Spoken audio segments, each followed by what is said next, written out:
Welcome to the biology classes. आज हम vitamins का दूसरा पार्ट पढ़ने जा रहे हैं जो है वाटर सॉल्युबल, जिसमें बी एंड सी विटामिन्स आते हैं। विटामिन बी को फर्दर और क्लासिफाई किया गया है। विटामिन बी 1 जिसका दूसरा नाम थियामिन बी होता है। इसके कुछ फंक्शंस होते हैं। Essential for growth, carbohydrate metabolism के लिए, डाइजेशन एंड नर्वस सिस्टम के लिए ज़रूरी होता है।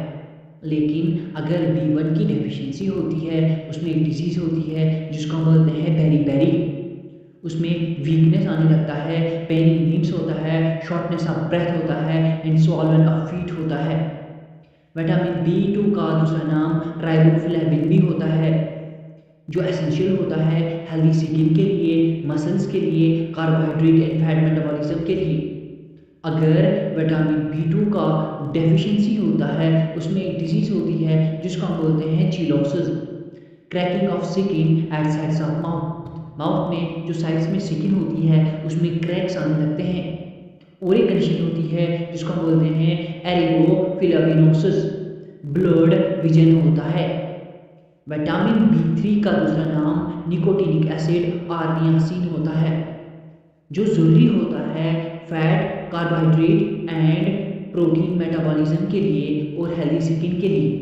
अगर विटामिन बी 3 की डेफिशिएंसी होती है, उसमें एक डिजीज़ होती है जिसको हम बोलते हैं प्लेग्रा। प्लेग्रा के कुछ कैरेक्टर्स होते हैं, जैसे डर्माटाइटिस होता है, डेलेरिया होता है, डिमेंशिया होता है। और एक कंडीशन होती है जिसको हम बोलते हैं पॉलीन्यूराइट्स, मेंटल डिसऑर्डर होने लगता है। विटामिन बी 5 जिसका दूसरा नाम पेंटोथेनिक एसिड भी होता है, जो ज़रूरी होता है anabolism in the form of coenzyme A के लिए और स्किन ग्रोथ के लिए भी ज़रूरी होता है। अगर विटामिन बी 5 की डेफिशिएंसी होती है, उसमें एक डिजीज़ होती है जिसको हम बोलते हैं डर्माटाइटिस। ये एक स्किन डिजीज़ होती है, नर्वस डिसऑर्डर होने लगता है और ग्रोथ रुक जाती है।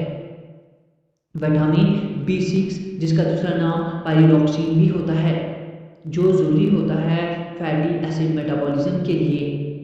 अगर विटामिन बी 6 की डेफिशिएंसी होती है, उसमें एक कंडीशन होती है जिसको हम बोलते हैं एनीमिया, नोजिया एंड कुछ मेंटल डिसऑर्डर भी होने लगता है।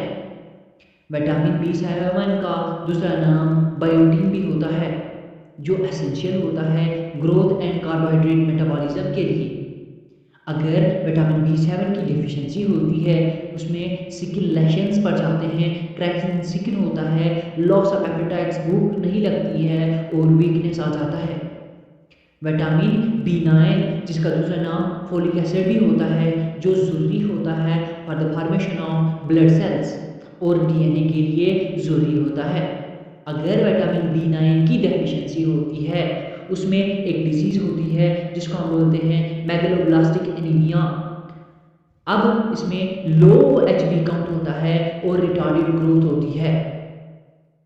विटामिन बी 12 जिसका दूसरा नाम साइनोकोबाल्मिन भी होता है या कोबाल्मिन भी हम उसको बोलते हैं, जो ज़रूरी होता है for the formation of RBCs और नर्वस सिस्टम की एक्टिविटी को भी मेंटेन करने में हेल्प करता है।